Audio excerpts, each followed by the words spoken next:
of my tongue, the God of my intellect, the God of my fun. You're the God of my money, the God of my phone, the God of my friendships, the God when I'm alone. Those words are written by Jonathan Ray, who was here a few months back helping us think about worship. And it struck me for the first time what a brilliant song that is to teach our young people, because we're trying to instill in them what we're learning here together, that discipleship is for all of life. It's about our thinking, it's about our moving, our living, our breathing. And our two streams tonight might seem quite different from one another, one very much about our thinking and the other about our faith formation, but actually they're both about the same thing, aren't they? They're about being conformed more and more into the likeness of Christ. So I'm going to pray for us now, and then we're going to sing together, and then we'll get our evening started. But before I pray, let me just read some words from Romans chapter 12. Therefore, Paul writes, I urge you, brothers and sisters, in view of God's mercy, to offer your bodies as a living sacrifice, holy and pleasing to God. This is your true and proper worship. Do not conform to the pattern of this world, but be transformed by the renewing of your mind. Then you will be able to test and approve what God's will is, his good, pleasing, and perfect will. Let us pray together. Our loving God, you indeed are the Lord of our thinking, the Lord of our breathing, our moving, our friendships, our desires, everything. And tonight, Father, in this time, we want to give ourselves over to you. In this next hour or so, we pray, Lord, that you would draw close to us as you help us think about important issues facing our world, and indeed as you help us to think how we can train ourselves and take on practices that help us to be open to your Spirit's moving in our lives as you shape us to become more and more like Christ. And we just thank you for our speakers, David and David. We pray your blessing upon them as they come to share with us and to lead us through the different topics they'll be thinking about tonight. In all these things, Lord, we just ask that your Spirit would be with us, that you would give us open hearts and ears to hear. And we pray this in Jesus' name. Amen. We're going to sing together now, Jesus is Lord, the cry that echoes through creation. Son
So if you're in the faith formation stream, you can leave now and you go out through these doors and into the hall out to my left. We don't have tea and coffee tonight.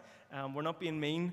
That was deliberate. We thought it would just give both groups a chance to mingle a little bit in here and not be too constrained by time. But we hope to finish by about 8:15. So just pray you enjoy your evenings, and faith formation guys, you may go.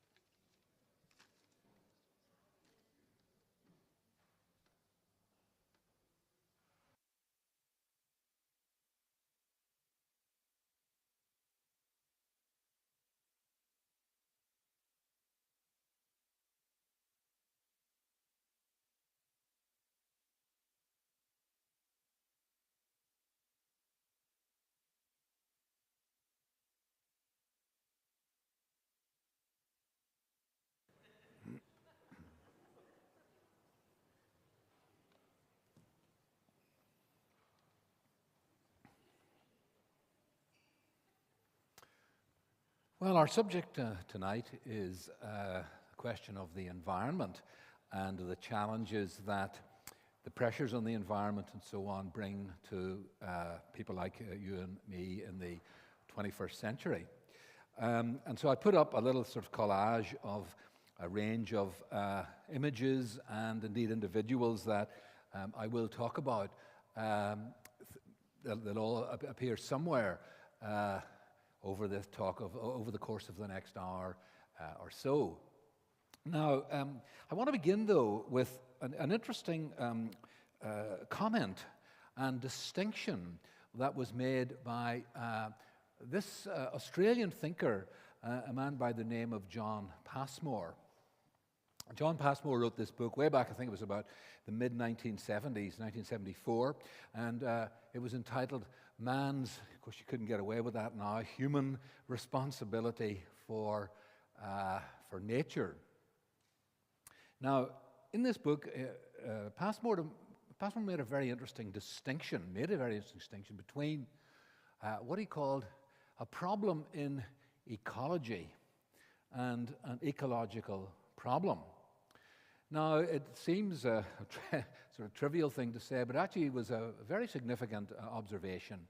The first of these, a problem in ecology, Passmore said that this was really a scientific problem that had appeared in the environment. I mean, for example, how does DDT find its way into the fat of Antarctic birds?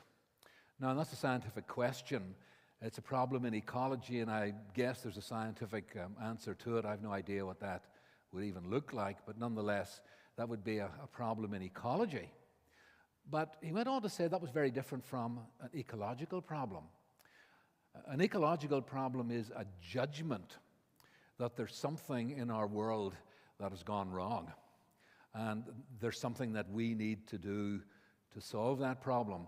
And solving all the problems in ecology will never be enough to solve the world's ecological problem, because it's a judgment that the world would be better off without it. And I like this distinction because I think what Passmore's after is that these are related problems, but all the answers to the first one won't answer the issues of the second one.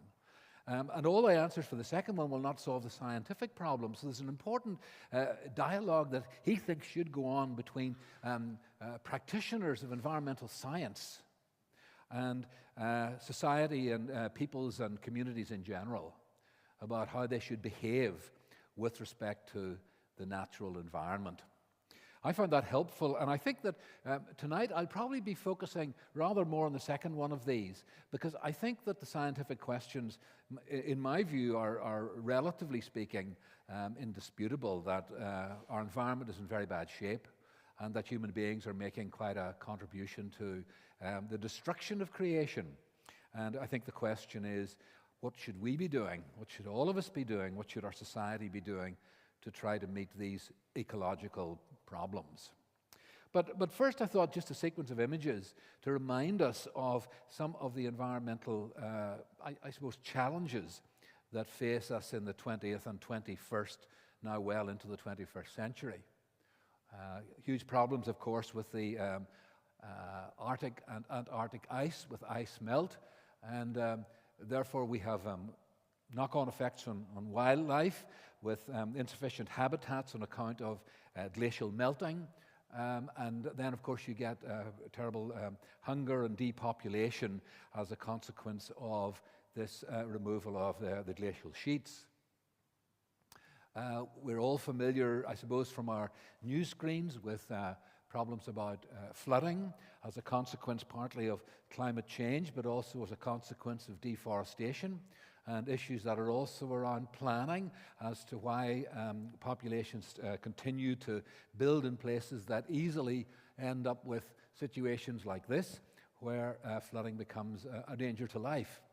And then, of course, the contrast when we go to other parts of the world where, frankly, there's not enough water, and the increasing desertification of landscapes, leading to, of course, not just increased desert, but failure of crops on a major, huge scale, bringing with it famine, consequent upon that, migration, sometimes international migration leading to problems of communities receiving migrants. Should they keep them out? Should they let them in? Should they be like Donald Trump and build a wall to stop them coming in across the Mexican border?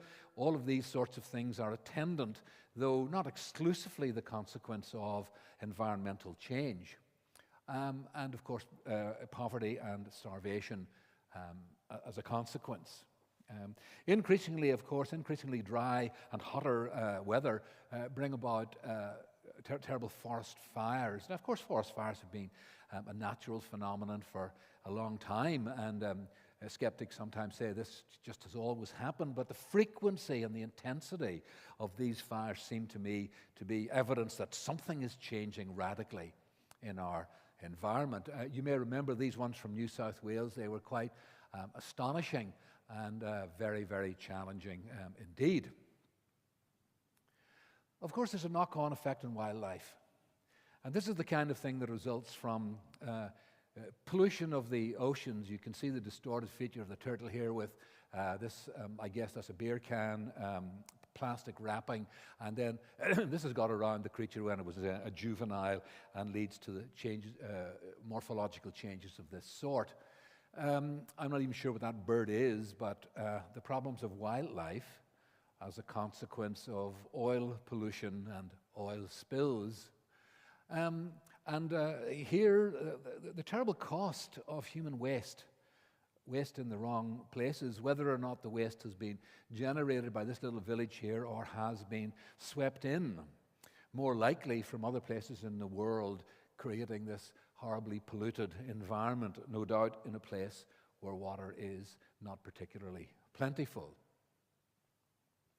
Here's a case of a deceased albatross, and as the body decays, you can find such an amount of human garbage that it has ingested and remains. I'm not sure what all those bits of spools and things of that are. And then, of course, birds that get entangled in plastic, unable to escape, and they end up more or less like this. Just to use an old slide that you can see, I am easily, now a few months ago it only had been 2 years out of date, now I'm 3 years out of date, since it's only going up to 2020, but the Met Office delivering UK annual temperatures, and you can see that the warmest years, at least since the late 19th century, the vast bulk of them have been occurring in recent times. Now, that's just to indicate by way of background. To my mind, we have a problem. Now, maybe that not everybody thinks we have a problem. As we'll see tonight, there are quite a number of people who don't think we have a problem. And I'll have to leave it to you to judge as to whether you think there is a real problem or whether there isn't. To me, I don't think there's much doubt about it. But accounting for this problem is an interesting question. Why have we come to this pass of dreadful environmental destruction? And where do we place the blame? Now, for quite a period of time, people looking at this have placed the blame squarely on Christianity. And so my question is this: is Christianity to blame for the environmental crisis. Now, before we even get to thinking about what the church should do by way of response to the environmental crisis, I think it's important to realize that there are those saying that the church is the problem rather than the solution at all. And I mentioned here, I show this little picture of an eminent economic historian back in the mid-20th century, Lynn White. Lynn White Jr., very good economic historian. And there are a couple of interesting things about him. He wrote a very famous article called The Historical Roots of Our Ecological Crisis. He's an American, and he had this to say. It's a long time ago, 1967, but mind you, the advocates of this view could still be heard today. By destroying pagan animism, Christianity made it possible to exploit nature in a mood of indifference to the feelings of natural objects. We shall continue to have a worsening ecological crisis until we reject the Christian axiom that nature has no reason for existence save to serve man or serve human beings. He went on to say this: Christianity, in absolute contrast to ancient paganism and Asia's religions, except perhaps Zoroastrianism, not only established a dualism of human over against nature, but also insisted that it's God's will that humans exploit nature for his proper ends. Now, as a direct challenge to Christianity, it's saying that Christians have felt that the creation is here not for its own sake, but to serve human beings. That we are the masters of creation, and therefore we can use creation to our own ends. It might interest you to know that Lynn White Jr. was an elder in a Presbyterian church in San Francisco. So it's not as if he's necessarily an enemy of the church, but he's certainly an enemy of certain strands in Christian history, which he thinks have licensed human beings to behave in a manner of indifference to the creation itself. Now, Lynn White Jr. is not alone. Take here the case of this individual, Max Nicholson, who was the head of Britain's Nature Conservancy Council. I think it became known as just the Nature Conservancy, who answered this question in a book called The Environmental Revolution in 1970. The first step must be plainly to reject and to scrub out the complacent image of man, the conqueror of nature. And then notice this, and of man licensed by God to conduct himself as the earth's worst pest. Now, I think what they're getting at here is that there have been traditions of Christian theology that have not for a minute challenged how we behave in the environment, but have kind of given it its benediction. They have said that it's perfectly right for humans to use nature for human purposes. Max Nicholson did not have any Christian convictions. And then, of course, the very, very distinguished historian Arnold Toynbee, he wrote an article around about the same time in the 1970s, The Religious Background to the Present Environmental Crisis. And he says this, and has nature no rights against this autocratic creator and against man, God's aggressive licensee? The remedy lies in reverting from the worldview of monotheism to the worldview of pantheism, which is older and was once universal. In other words, let's get rid of the monotheistic religions, Islam, Judaism, and Christianity, and return to paganism, an earlier pantheistic version of sort of God in everything that will bring about a much healthier attitude towards the environment. Now, I just begin with these three individuals to indicate that there has been this tradition of blaming Christianity for the environmental crisis. Now, I think this, of course, was wildly exaggerated. And I think that there really were very important voices challenging this way before the 20th century at all. But what I wonder is, how seriously did the church take these earlier theologians? Let me just share one or two of the comments that have been made by great Christians in our own tradition.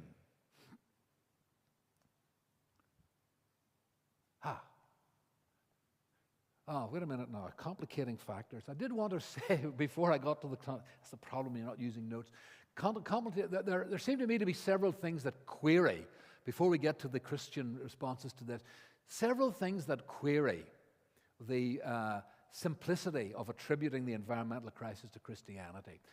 One scholar says that there are other factors far more important than religion. One is democracy after the French Revolution, and the second is the American frontier experience. So what he means by this is, with increasing democratization after the French Revolution, basically the environment could not bear the weight of everybody wanting to have things. It was fine when only the monarchies wanted to have rich and expensive and rare items and so on, and could plunder nature for it. But once all of us want to have those riches, then the pressure on the environment becomes literally intolerable, and the environment begins to crumble. That, he says, plus the attitude of, particularly in the United States, the idea of a virgin wilderness on the frontier, beyond the edges of human civilization, not taking into account, unfortunately, native peoples who were living there,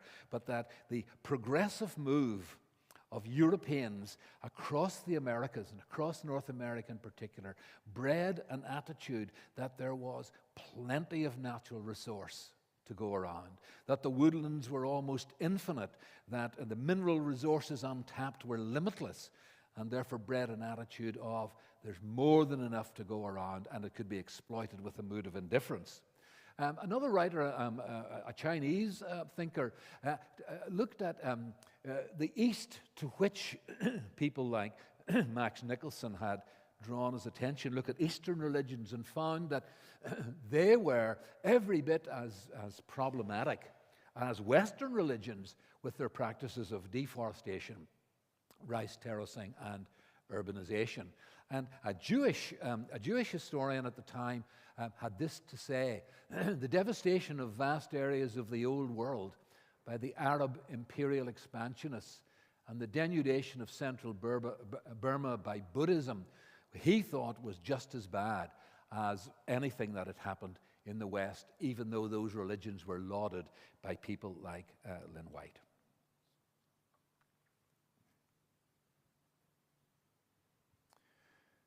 Christians and their response to the environment. Now, it's very interesting to go back in history and to have a look at the way in which, particularly the Puritans, what their attitude to the wilderness was. And here I think we see two sides of the Christian story. We see some things that are pretty negative, and they're part of our history, and we've got to be honest about them.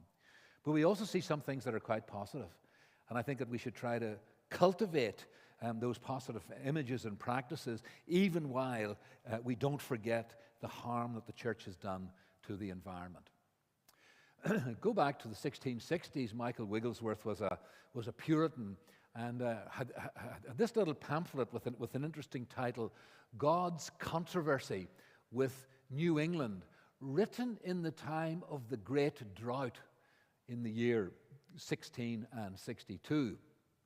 And he had this to say in his little poem, which is of course written in slightly antiquarian English, but I'll say it slowly, but you'll get the image, the very negative image that he has of the wilderness.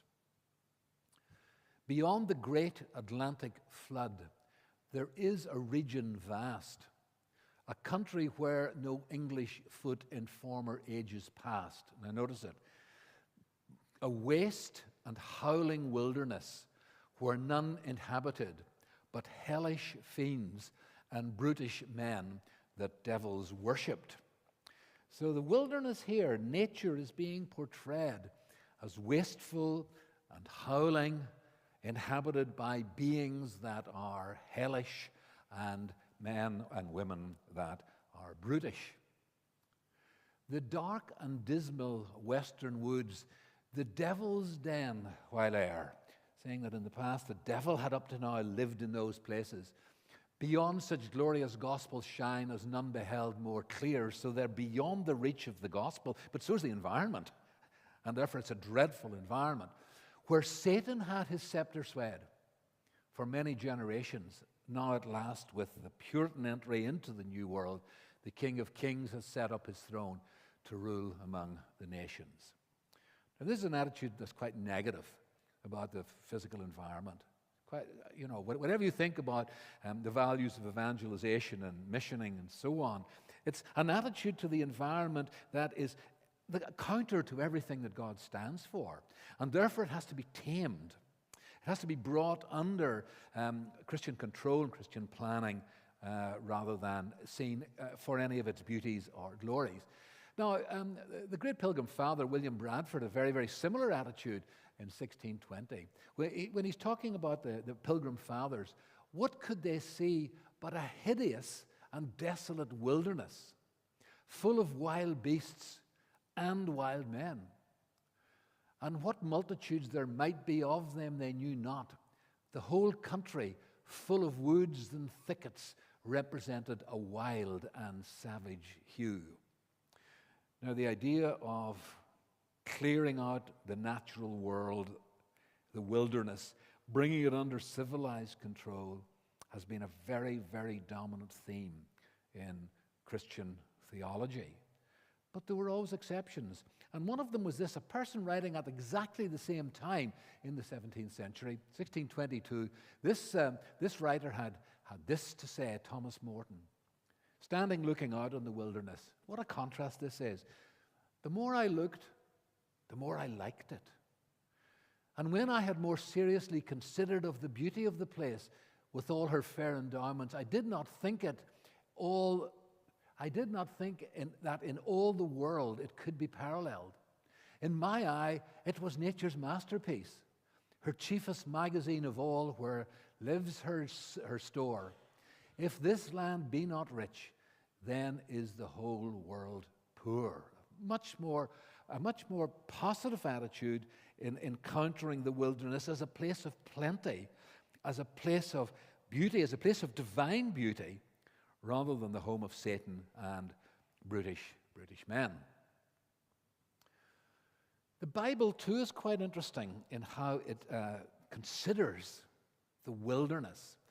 This is an image, of course, of Hagar and her child banished to the wilderness.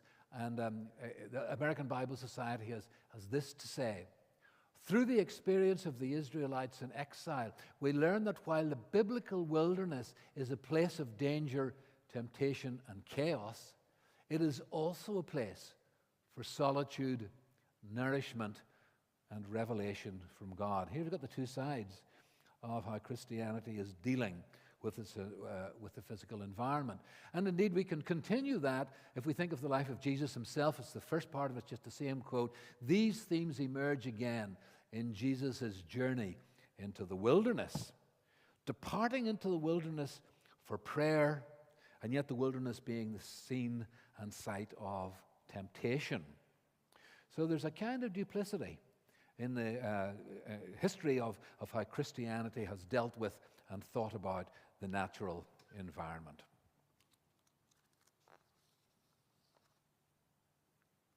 Now, to bring the story much more up to date, I want to talk about for a little while the development of the conservation movement and its contrast with preservation and the way in which theologians much more recently, the 20th and 21st century, have begun to think about the environment, and then we'll get to some of the real challenges. Now, there are two figures I think quite important here that I want to introduce to you. One was a forester, very significant thinker and public intellectual in the latter part of the 19th century in the United States, Gifford Pinchot, and John Muir, who was equally, in this case, a romantic thinker and a significant figure in the wilderness movement. You may have come across John Muir's name if any of you have visited California and have gone on out to Yosemite Valley. It was discovered by John Muir in the latter part of the 19th century, this valley of spectacular natural beauty. Now, these two men are very, very significant in the history of the environmental movement, but for quite different reasons. And these are two things that I think is very important to keep in balance, though it's not always easy to do so. Gifford Pinchot was deeply committed to conservation, conserving the natural world and using it wisely. This is sometimes called wise use conservation. By contrast, Muir was much more interested in wilderness preservation, and it's as a consequence of Muir's activities that a whole sequence of wilderness acts were passed by Congress during the first half of the 20th century. Now, a lot of this debate emerged on account of the discovery of this particular valley, Hetch Hetchy, in the High Sierras in the latter part of the 19th and on into the 20th century. And it posed a question: how should we use Hetch Hetchy, this valley of spectacular natural beauty? Well, Los Angeles was suffering, as it continues to do, from water resource problems. And so there was a very strong argument suggesting that Hetch Hetchy should be used dammed as a reservoir, and therefore used to supply the water needs of Southern California. And in fact, that is exactly what happened with the construction of this reservoir, and indeed continues in use to the present day, as far as I'm aware. The preservationists thought this was a complete violation of the natural order. It was using nature solely for human benefit, rather than valuing it as a treasure in and of itself. Now, if I were to ask you the question, which side of the debate would you have been on? To supply water for an urban civilization that needs it, or to preserve it for the spiritual renewal of urban people who like to get out into the untamed wilderness for renewal and regeneration of one sort or another? Muir and Pinchot took very different sides in this story. And the story of the environment, both in Britain and in the United States, has been a constant tension between wise use conservation on the one hand, or preservation for inner renewal, beauty, and things of that sort. Now, it's quite interesting that we can see Christians taking different sides on this. If we go back to your friend Paul, you said the other week, John Calvin, we'll see what Calvin has to say about this. Calvin is often, of course, blamed for many, many nasty things. Nonetheless, there's a very interesting set of comments that he makes in his commentary on Genesis chapter 2, verse 15. And I think it's important to remember this as central in the tradition to which we belong. Let him who possesses a field so partake of its yearly fruits, that he may not suffer the ground to be injured by his neighbors. But let him endeavor to hand the land down to posterity as he received it, or even better, cultivate it. Now, that's kind of interesting. It's better if humans cultivate it to be wise, but it is to be wise use. Let him so feed on its fruits that he neither dissipates it by luxury, nor permits it to be marred or ruined by neglect. Let everyone regard himself as the steward of God in all things which he possesses.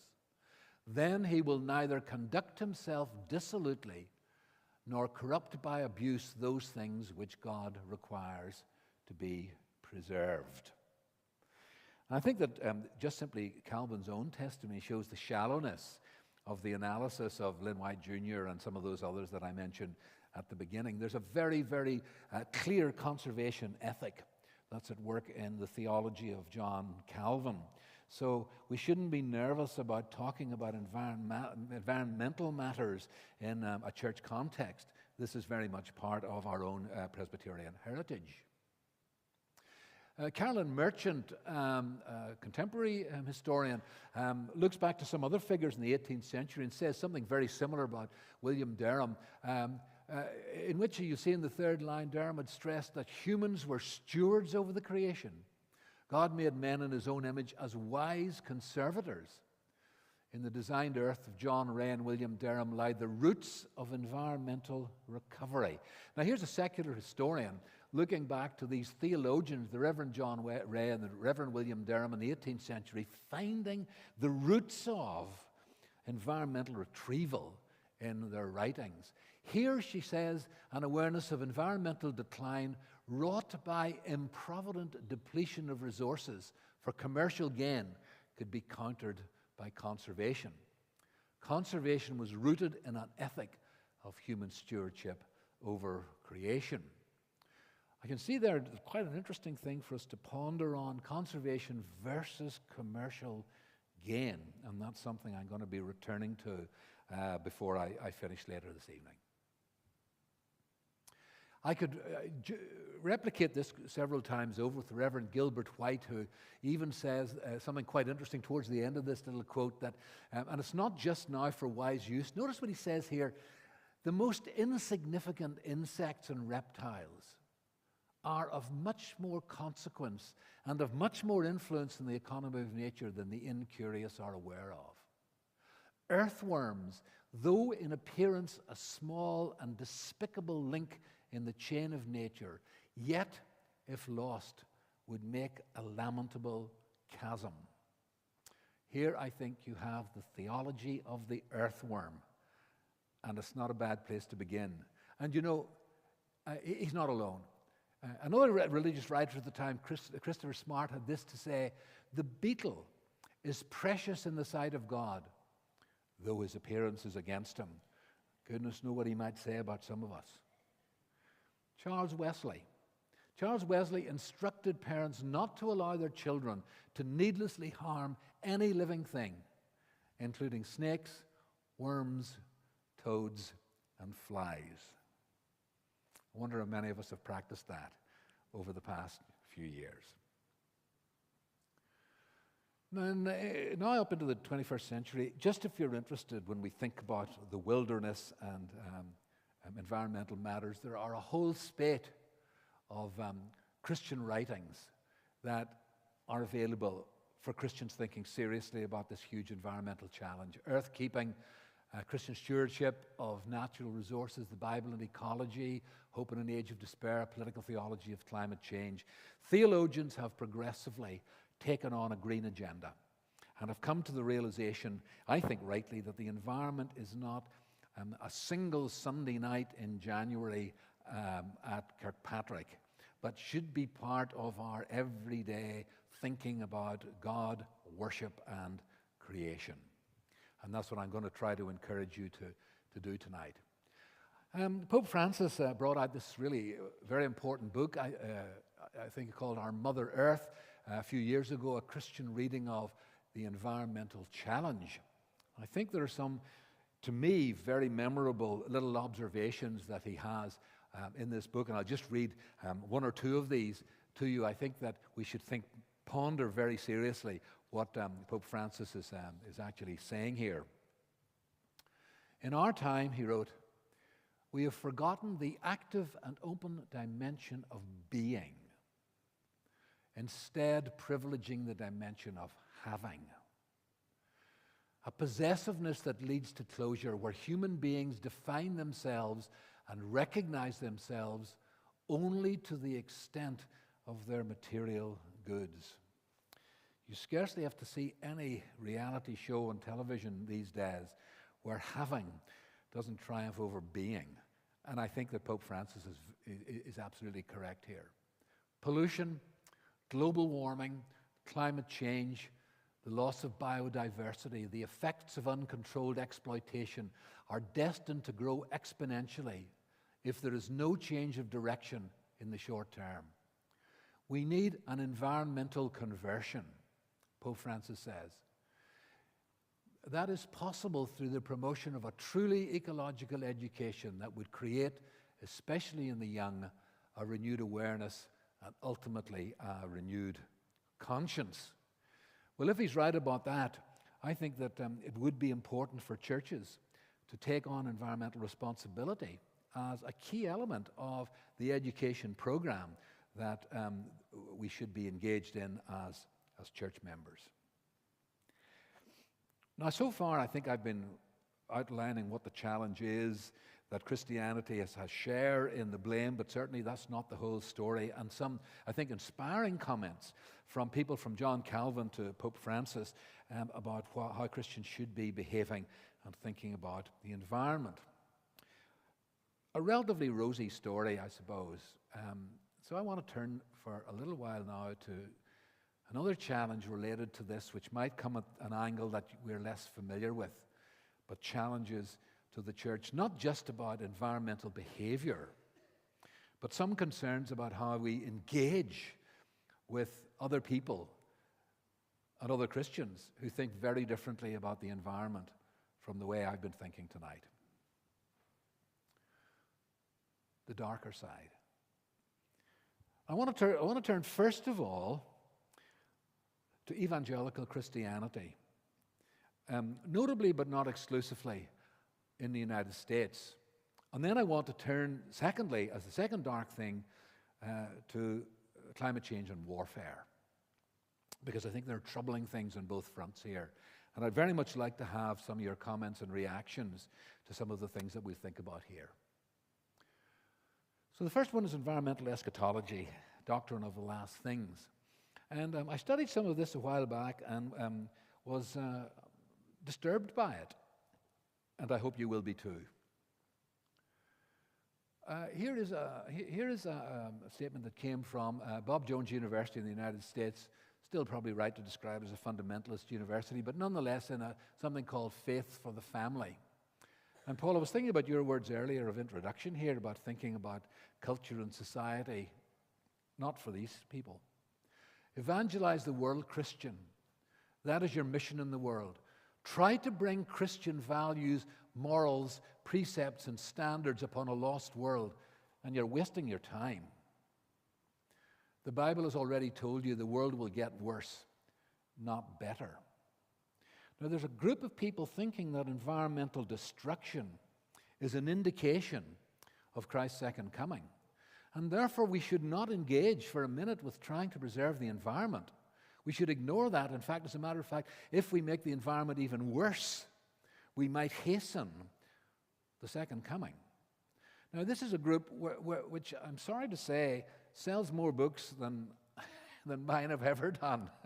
More in one day than I've ever achieved. And I'm going to show you some of these, one or two of these figures. We have to think about these. Hal Lindsey. Late great Planet Earth. Some of you might just be about old enough to remember late great Planet Earth when it came back, and many of us were reading that book fastidiously. I'm very sorry to say it sold over 18 million copies. If mine sold 18 copies, I would feel pretty good. God sent us to be fishers of men, not to clean up the fishbowl. Presbyterian minister Vernon McGee, you don't polish brass on a sinking ship. If the earth is going into conflagration, don't bother yourself with trying to save the trees or the dolphins or anything else. It's a worthless task. Chuck Smith, the author of End Times, came out in the late 1900s, 1980. He considered destruction of the ozone layer to be a fulfillment of Revelation chapter 16, which tells of the fourth vial poured out when power is given to the sun to scorch humanity. Now, if it's predicted here, there's nothing we can do about it. There's nothing we should be doing about it. There's an inevitability about it as far as Chuck Smith is concerned. Overpopulation fulfills Jesus' saying that famines would be one of the signs of the end of the world. Should we worry about famine? Should we worry about overpopulation? Clearly not. The accumulation of DDT in the ocean fulfills a prophecy in Revelation where John sees a mountain burning with fire falling into the sea and destroying 1/3 of sea creatures. Now, these three figures are just a tip of an iceberg of a whole industry that seems to me now to be devoted to connecting prophetic understandings of the future with environmental destruction. And so charting where we are in the end times by reference to environmental despoliation has become a fascination amongst some of these writers. Half of Americans think climate change is a sign of the apocalypse. Now, really, that's an awful lot of people. We don't see a need to bring about any change with respect to environmental responsibility because it's just an inevitable sign of the apocalypse. Harbinger's Daily is a daily newspaper devoted to matters of prophecy. Heartbreak how climate change is manipulating youth and paving the way for a one-world government. This is what this writer had to say.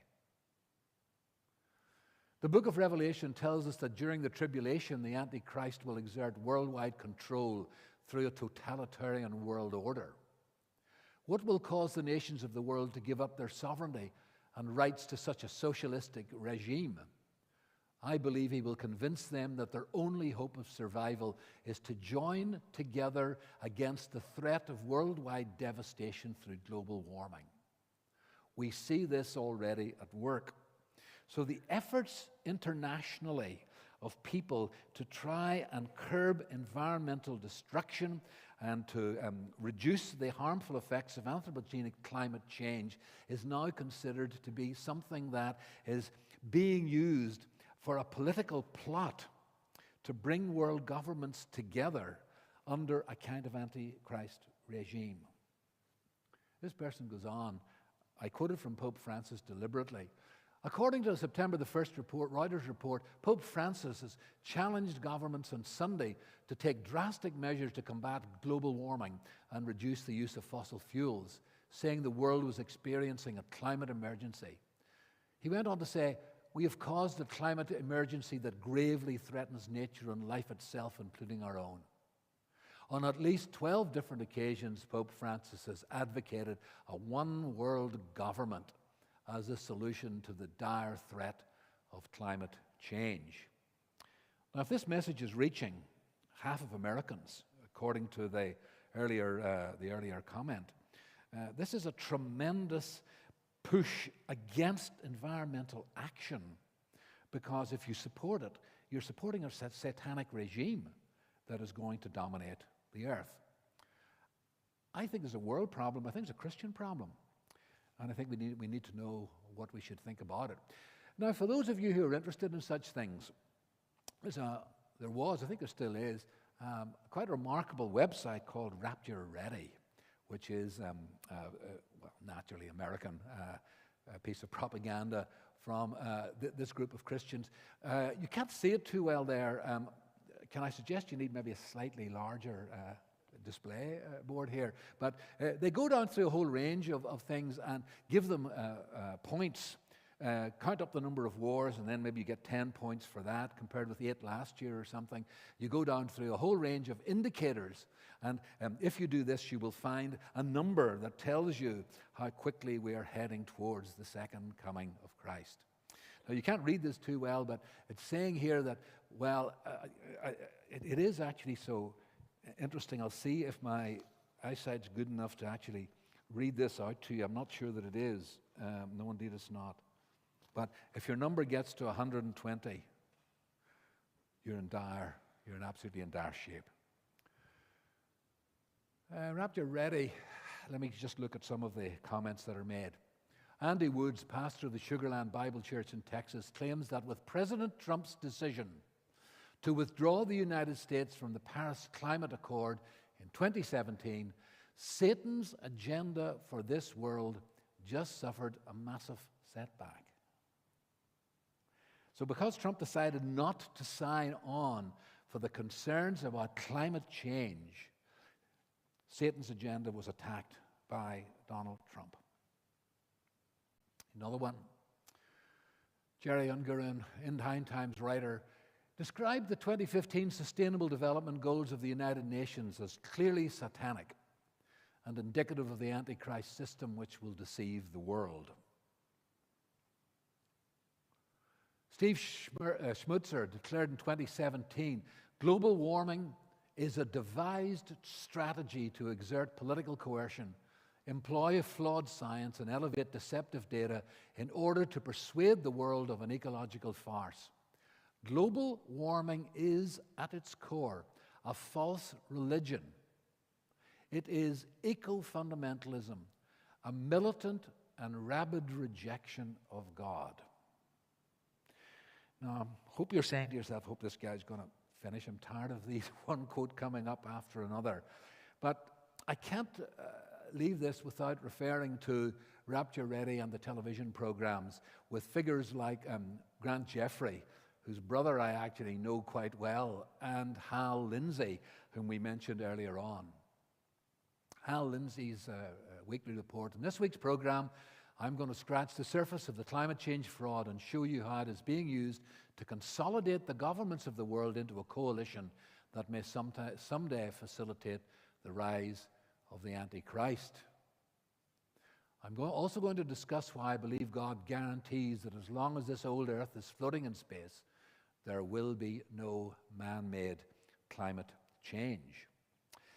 So I think what I'm just simply trying to say here is that despite the comments of people like John Calvin, and despite the comments of one or two of those others, John Wesley and so on, that I mentioned earlier on, we still have Christians who seriously think that the questions of environmental destruction are a plot to deceive us, even though we have seen the consequences of significant climate change in our very own day.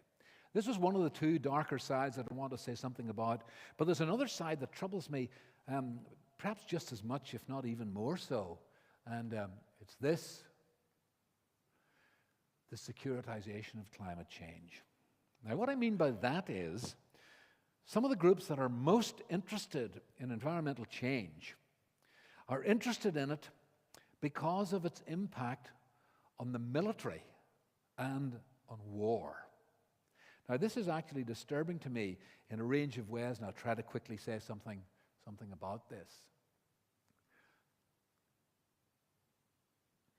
1988, a conference took place, and this conference on climate change underscored the need for governments to refine their national security and military spending priorities and to address the geopolitical dimensions of climate change in resource allocation decisions.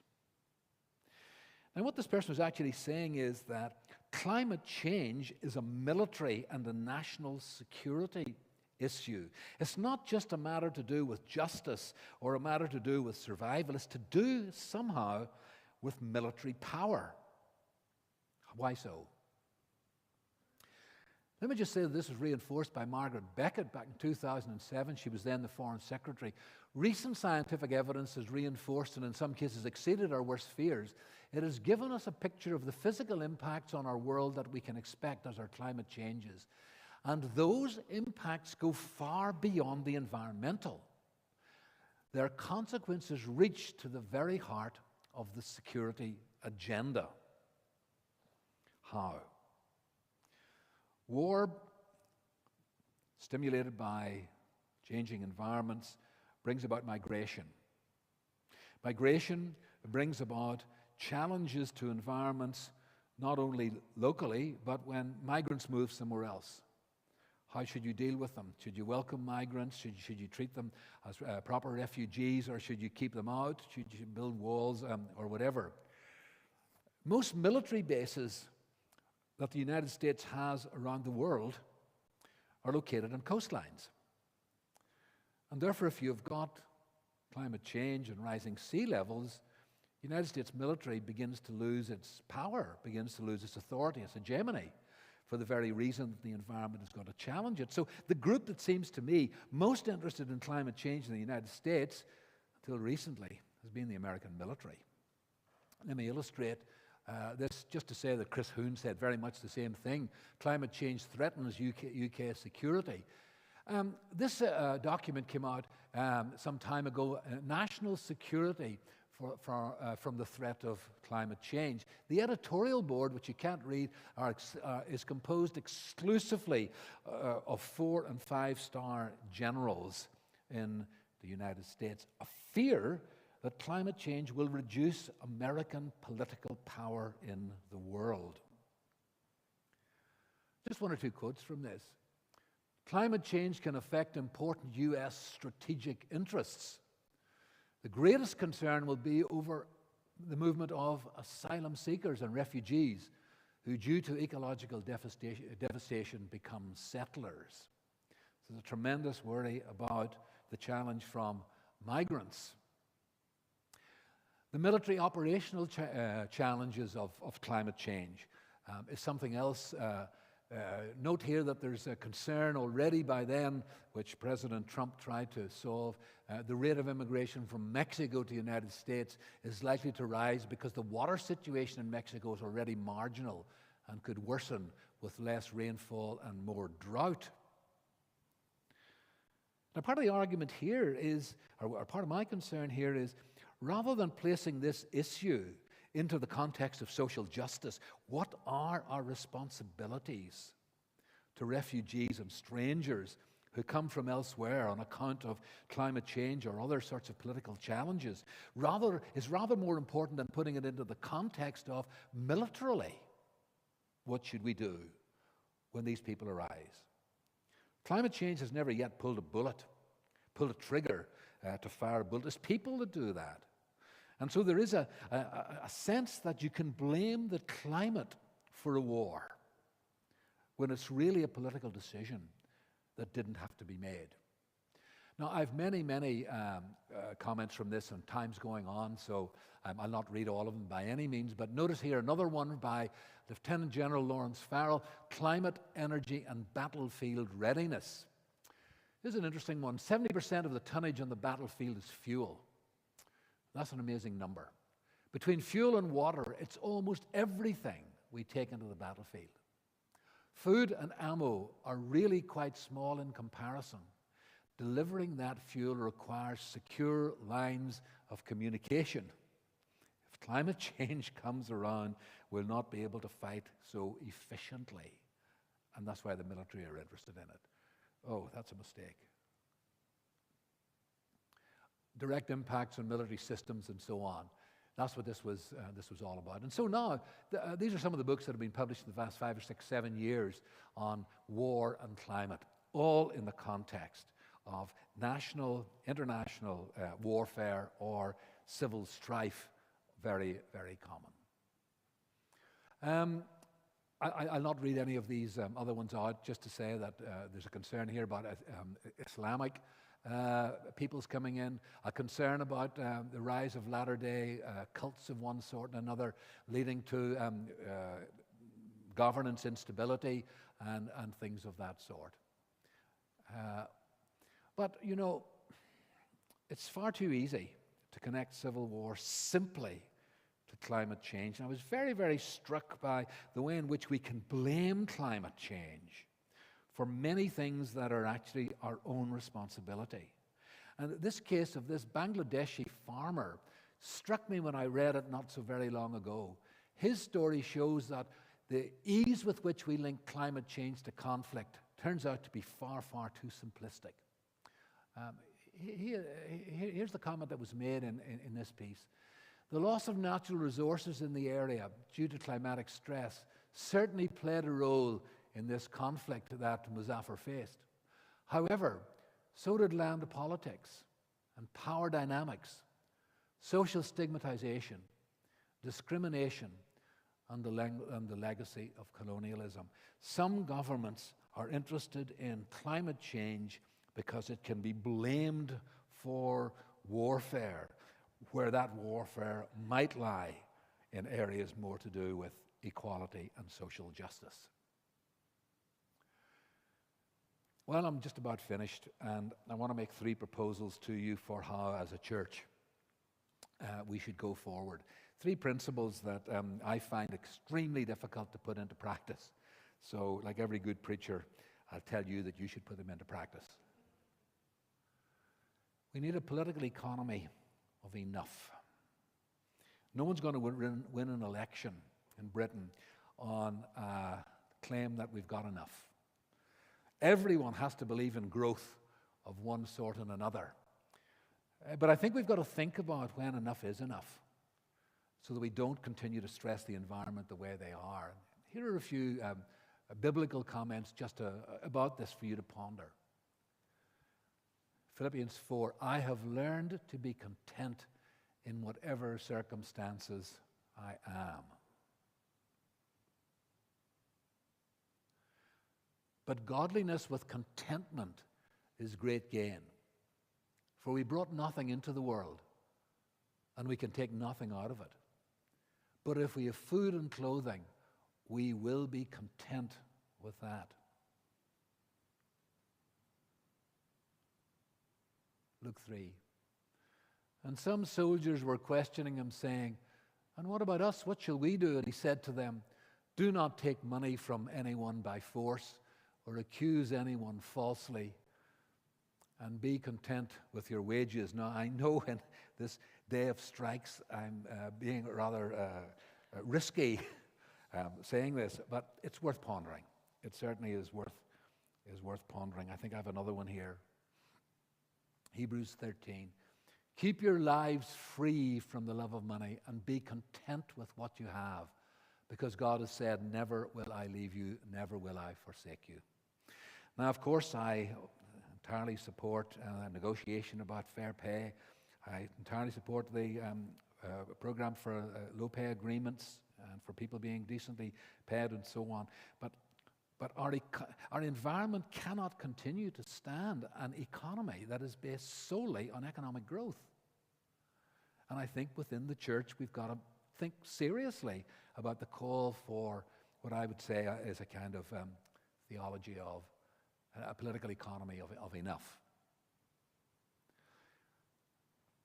Rather than putting environmental migrants into the category of militarization, I think we should pause and try to develop a theology, a justice theology of migration. And again, for just some biblical reminders, you'll probably know these all very well, but I think it's worth being reminded. Deuteronomy, "Cursed is anyone who withholds justice from the foreigner, the fatherless, or the widow." Exodus 22. "Do not mistreat or oppress a foreigner." Why? "For you were foreigners in Egypt." Leviticus 24. "You are to have the same law for the foreigner and the native born. I am the Lord your God." Malachi 3:5. "So I will come to put you on trial. I will be quick to testify against those who defraud laborers of their wages, who oppress the widows and the fatherless, and who deprive the foreigners among you of justice." New Testament, Matthew 25, "For I was hungry and you gave me food. I was thirsty and you gave me drink. And then I was a stranger and you welcomed me." I think that there are rich resources in the Old Testament and New for thinking about developing a justice theology of migration, especially in the light of some of the things that have been happening in our own country over the past little while. One of my, bad to say, friends and I suppose heroes in a way is the American Reformed thinker Nicholas Walter Storff. He actually said this when he visited us in Fitzroy a few years ago and gave me a copy of the little talk that he gave. I found it quite moving.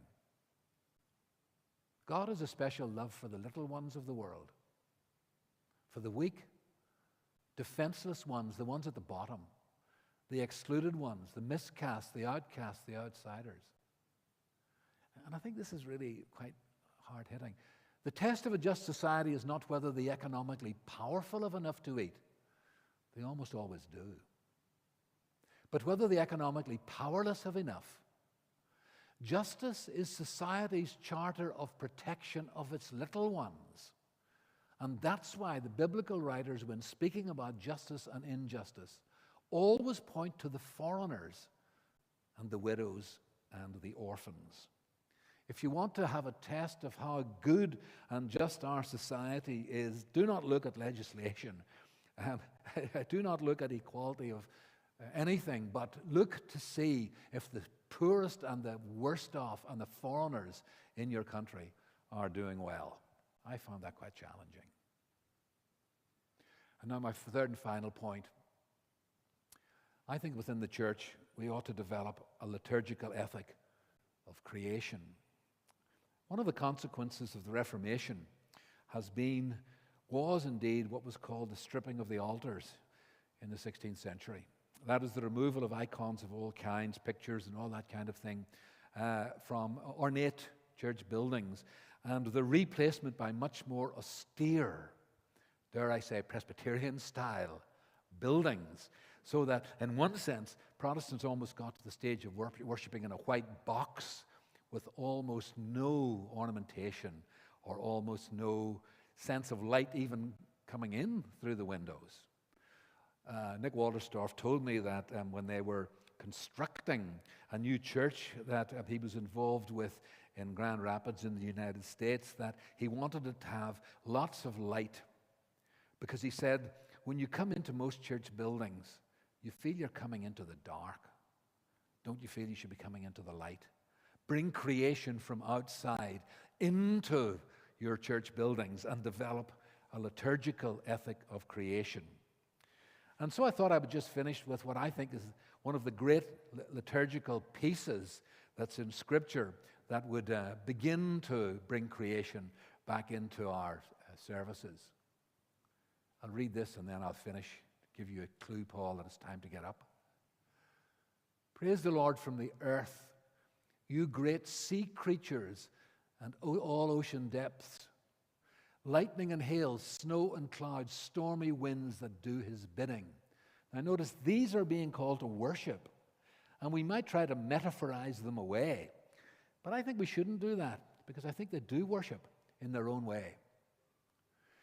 You mountains and all hills, fruit trees and all cedars, wild animals and all cattle, small creatures and flying birds, kings of the earth and all nations.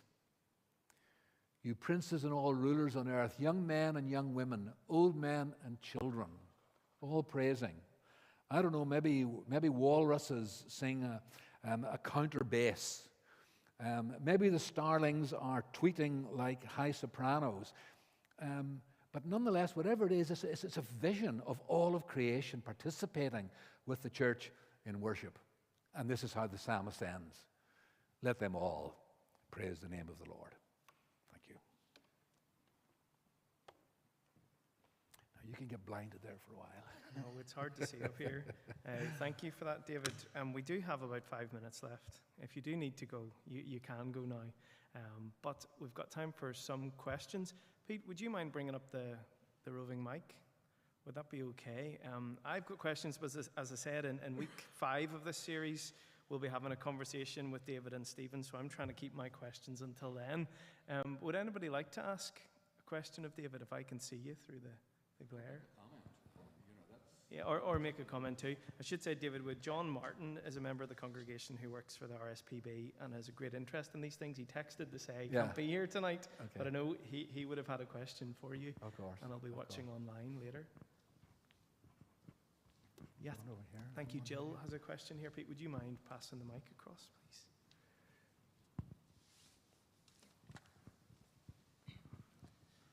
Thank you for that.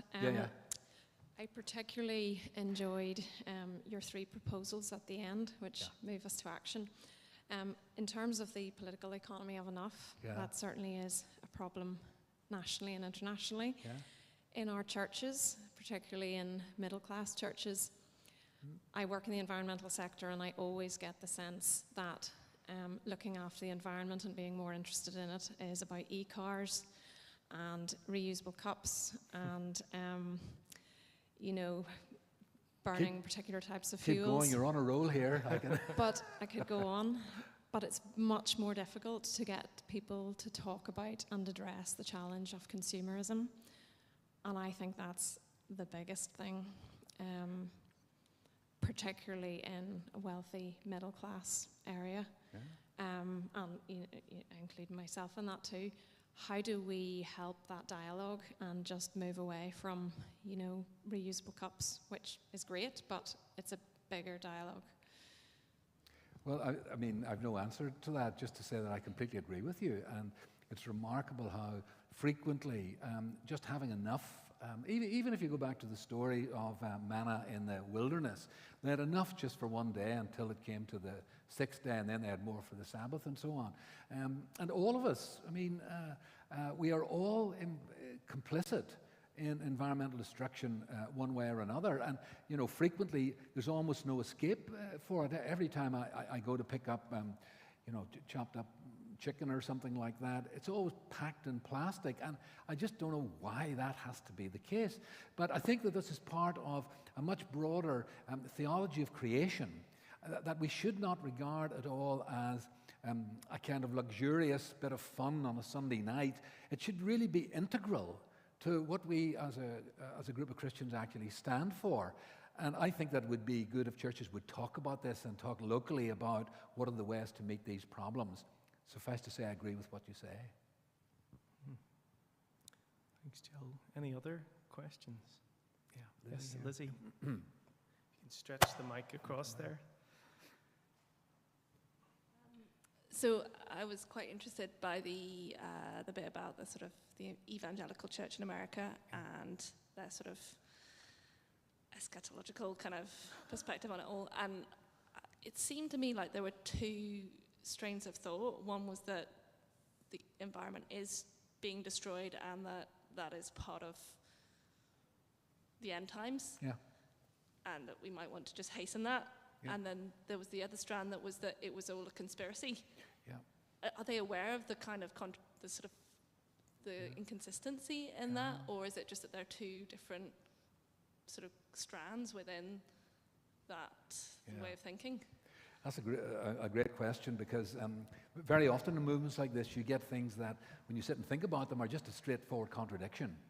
You know, either, you know, this is all a bit of hocus pocus, or bring it on more. I mean, it may be that maybe I should have been more careful in refining this. I think that a lot of the conspiracy is about climate change as a global conspiracy or whatever. But nonetheless, if you go back to the earlier people like Hal Lindsey and so on, who were talking about cleaning the fishbowl and so on, they see all of this as a sign of both environmental destruction and conspiracy at the same time. Now, don't ask me to explain how they hold these different things together. Just believe me that you're right, they do. And if you were able to point it out to them, I'm not even sure they would be open to such a thing. And just a sort of add-on question, you know, the 50% that supposedly, what was it? What was the headline? Think climate change is a fraud, basically. Do you think all of those are necessarily thinking that because it's, I'm not really, my brain's not working now, but I think that that's the case because of the end times, or yeah, no, that's a good question. No, I don't think so. I'm not saying that 50% of people who take this view in the United States, that 50% are all motivated by this kind of theological thinking. I'm sure that there are many industrial developers and others who have a huge financial stake in the oil industry, for example, or in logging and things of that sort. But, sometimes it's not easy. Sometimes it's easier in theory than in practice to actually pigeonhole people. Attitudes can spread where people pick up a bit of something rather than picking up the whole kind of theology or whatever, and it sort of reinforces the stance that they want to take. And as with all of us, to reinforce our own viewpoints, we take ideas from quite often incompatible sorts of places. And I think that there are those who just feel their business interests would be completely destroyed, whether it's the oil industry, whether it's logging or any of 101 other things. But I think that for some reason, Christians in particular seem to have, certain types of Christians, fallen in behind this kind of conspiracy model and this notion anyway that if we pollute as much as we can, we might hasten the second coming. It seems remarkable to me, but it seems to be there. I think there's a question at the back. Was there? Did you see, Paul? Is that Ricky? No. Ricky, there's time for you, so if we can get the mic back to you in time, you ask your question. We'll make this, you better be worth it, because I had one to ask, but we'll let you know, and we'll maybe make this the last question for tonight. Thanks so much, David. When we think about the differing perspectives on it all, I wonder just, back to the point about it all being burned up, is it just a view of what heaven's going to look like? Is it going to be a new earth? Is it going to be, or is it going to be the progression of this earth? Is this earth going to be retained? Now, just interested to know your thoughts on whether or not that I suppose, like we've seen in lots of history, bad science produces bad policy. And is this just another example of bad theology, bad understanding of what God is actually doing with this earth? Is it a progressive piece, or is it all going to be burned away? So it doesn't really matter. So I'm interested to hear your thoughts on that. That's a really interesting question. I mean, in a really honest sense, the answer is, how would I know? I mean, how would any of us know until we actually get there? And I know that people fight over the theology of this sort of thing. My own instinct is that the new heaven and the new earth, I think will be on this earth, and I think it'll be transformed. My own view is that, I think this is my own view, but I mean, it could change or whatever, that in the world to come, I believe that God will be able to take the snarled up things of this earth that were used for evil purposes and transform them into something new. So, I mean, it may well be, for example, that atomic silos could be used for, I don't know, swimming pools for kids, or maybe a mafia leader could be transformed into being a great planner for worship services. I don't know, but I think that the continuity between here and there, for example, I think Yosemite Valley will be there. I hope that shortbread from Edinburgh will be there. Honestly, maybe wine from Provence, or whatever. I mean, I remember saying this once at a meeting of the General Assembly. I was giving a talk on something like this, and I said, I'm sure they'll be able to find something in a hochel that will be there. And afterwards, a woman came up to me and said, I'm the one from a hochel. David, good question, thank you. That's the second time a hochel has been mentioned here today. A hochel got a mention. Consider it prophecy. Consider it prophecy. Yeah, because maybe I'll throw in a bit of a question here, because just what you were asking, Ricky, I was thinking of Revelation and that image of the Garden City. Yeah. And it's interesting that so much of that sort of skewed eschatology that we're hearing from North America is actually based on Revelation. Yeah. And I was chatting to a ministry colleague who happens to be from Nigeria, studying in PCI, who was lamenting the fact that in our denomination, we're always looking to North America for the voices to bring over for conferences or whatever. White North Americans. And my limited experience of being in another place this year in the Middle East and encountering theologians from across the world, and realized that we're not part of a much bigger conversation going on in the church. And I wonder, as I was listening to you tonight, is part of the problem just a problem of this sort of, in the Western world, we're privileged to be able to think, well, it's okay if this planet all gets burned up because we're the privileged ones, we're going to be okay.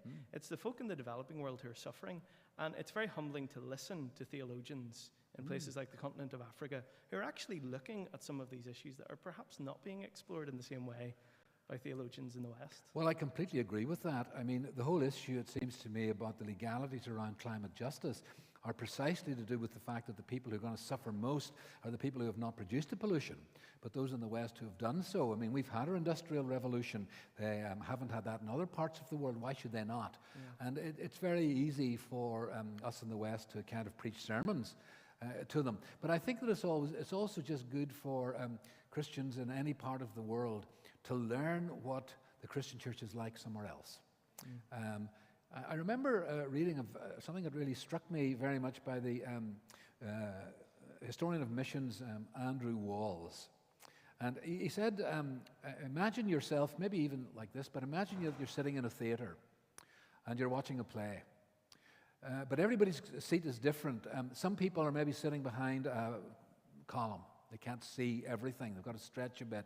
Maybe there's a bit out on the one side and they only be able to see one part of the stage. Maybe somebody's sitting out over there and they can't see it all. And I said, imagine that on that stage is the entire drama of the Christian faith. But where you're sitting, you can't see it all by virtue of the seat that you're sitting in. Your seat might be your gender. It might be your race. It might be your political outlook. It might be your geographical location in the world. The only way to get a full panorama is to talk to people in other seats And I think it's very much like that on this particular topic. We need to talk to African theologians. We need to talk to Christians in the Middle East. We need to hear from Christians in Russia or whatever on any of these problems, because we are bound to be missing perspectives that they can bring to a dialogue that would help us. Thank you, David. You're getting a break next week. Yes. Stephen Williams will be Next here. 2 weeks. Next two weeks, and then you'll be back. But you'll be here, and you'll probably ask a few tough questions of Stephen as well. So next time, Stephen will be thinking about transhumanism, I think it is. So do come along for that, and I hope you enjoyed this evening. It's great to see you, and we'll see you back here in 2 weeks' time.